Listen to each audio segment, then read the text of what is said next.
Bienvenue à toutes et à tous. Nous sommes في thermodynamique باش نشوفوا comment calculer le travail des forces de pression dans le cas d'un système ouvert en régime stationnaire en partant de l'application du premier principe de la thermodynamique. كيف تفهمنا le premier principe est appliqué au système fermé entre l'instant t et t plus dt. Nous allons dire que toujours la variation de l'énergie totale du système fermé est la variation de l'énergie à l'instant t, t plus dt, moins l'énergie à l'instant fermé t, et ceci n'est autre que la différentielle de l'énergie interne plus l'énergie macroscopique, cinétique plus l'énergie potentielle extérieure, et je souligne ici toujours le système fermé. Cette variation ne peut être due qu'aux échanges du travail et de la chaleur via le milieu extérieur. On décompose l'astuce le travail comme une somme de deux termes. C'est la première fois qu'on introduit ce qu'on appelle le travail utile. Nous allons écrire que le travail échangé avec l'extérieur, qui n'est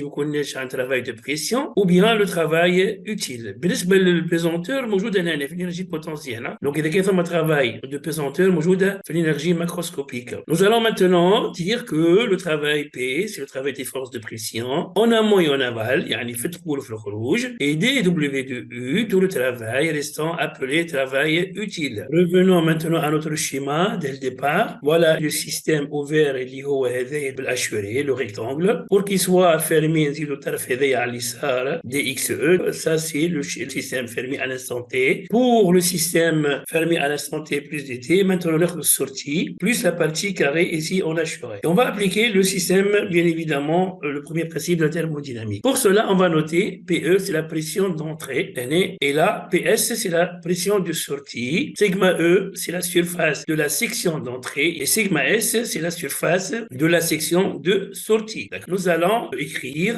que travail de la pression, dW de P, et là, c'est le travail full, il y a PE, la pression d'entrée, fois la surface, fois le volume. Donc, le volume, la surface, fois le déplacement des XE. Et puisque la pression et la surface S sont collinéaires, on a donc un signe plus. Par contre, le rouge, la pression et la surface, deux signes opposés, d'où le signe moins, donc on a un signe moins. Il suffit de multiplier par la pression fois le volume, il y a la surface fois le déplacement. J'attire votre attention et le signe moins. C'est pas une question de différence, mais c'est une question de vecteur. Parce que la pression fait sortie et G axe la surface. Il y a un cosinus pi, le signe moins, يدخل بطريقة fluide. Les étudiants ما تعملش confusion quand le travail c'est une différence. Le signe moins G بتبيعته من l'angle pi entre la pression et la surface. Nous pouvons simplifier par les vecteurs. Donc on va trouver PE, donc travail de pression, c'est PE, surface, déplacement, le signe moins, pression de sortie, sigma fois dx,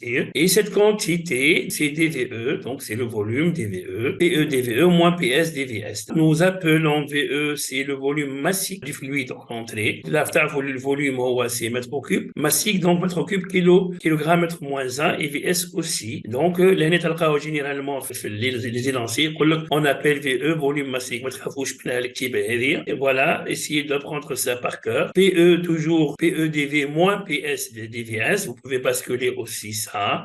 Nous allons écrire comme étant dVE, ou la masse. VE, c'est la masse, volume massique fois la masse dm. La même chose, moins PS dm vs. Allez, la même masse parce que le système est fermé. Puisque si le système est fermé, et ben la masse se conserve. Nous terminons cette vidéo par écrire dW de P égale à D de M. Le système étant fermé, la même masse. Nous mettons en facteur PE VE moins PS VS. Voilà comme ça donc notre leçon prend son fin. Merci de votre écoute, de votre assistance. À la prochaine vidéo.